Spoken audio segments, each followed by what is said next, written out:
തെളിച്ചമേകാൻ പൊൻപുലർക്കാലം വെളിച്ചമാകുമ്പോൾ നുറുങ്ങുവെട്ടം പക്ഷിപരാഗം തെളിച്ചു കാട്ടും വരുന്നു ദൈവം മനസ്സിനുള്ളിൽ തിളക്കമേകിടാൻ തരുന്നു ധ്യാന പ്രകാശമാർക്കും വിളക്ക് വയ്ക്കുമ്പോൾ നുറുങ്ങുവെട്ടം ഇറങ്ങിടട്ടെ ഹൃദന്തമെല്ലാം യുഗപ്രകാശത്താൽ മറഞ്ഞിടട്ടെ മനാന്ധകാരം യുഗപ്രസാദത്താൽ നുറുങ്ങുവെട്ടം.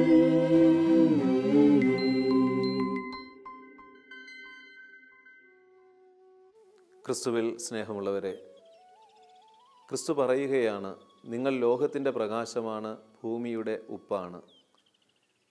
നമ്മുടെ ജീവിതത്തിൽ ഒഴിവാക്കാൻ പറ്റാത്ത രണ്ട് ഘടകങ്ങളാണ് പ്രകാശവും ഉപ്പും.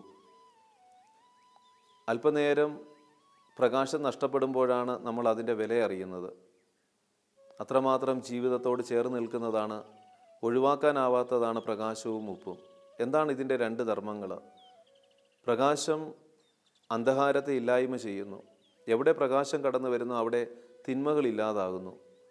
ക്രിസ്തു ഓരോ മനുഷ്യനെയും നോക്കി നിങ്ങൾ പ്രകാശമാണെന്ന് പറയുമ്പോൾ നീ ആയിരിക്കുന്ന ഇടങ്ങളിൽ തിന്മയെ ദൂരീകരിക്കുവാനായിട്ട് കഴിയണം. നിൻ്റെ വാക്കിലൂടെയും നിൻ്റെ നിലപാടുകളിലൂടെയും നിൻ്റെ മനോഭാവങ്ങളിലൂടെയും തിന്മയെ ഇല്ലായ്മ ചെയ്ത് മറ്റുള്ളവരെ പ്രകാശിപ്പിക്കുവാനായിട്ട് കഴിയണം. അജ്ഞതയാണ് ഏറ്റവും വലിയ അന്ധകാരം. ഇന്ന് മനുഷ്യൻ പലതരത്തിലുള്ള അജ്ഞതകളിൽ വീണുകൊണ്ടിരിക്കുകയാണ്.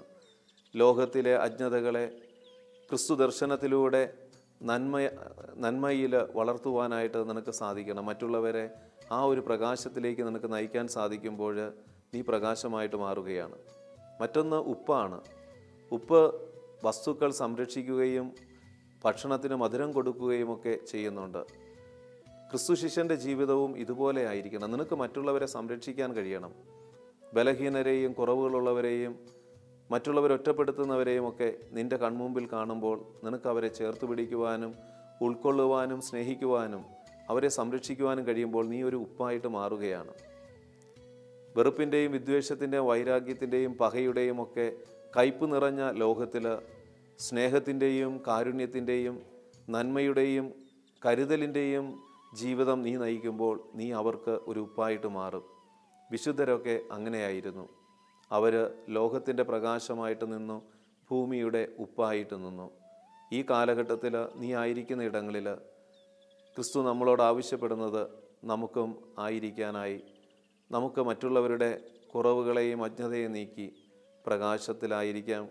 മറ്റുള്ളവർക്ക് മധുരം കൊടുത്തുകൊണ്ട് അവർക്ക് രുചി പകർന്നുകൊണ്ട് അവരുടെ ജീവിതങ്ങളെ സംരക്ഷിച്ചുകൊണ്ട് നമുക്കും ഒരു ഉപ്പായി മാറാൻ സാധിക്കട്ടെ.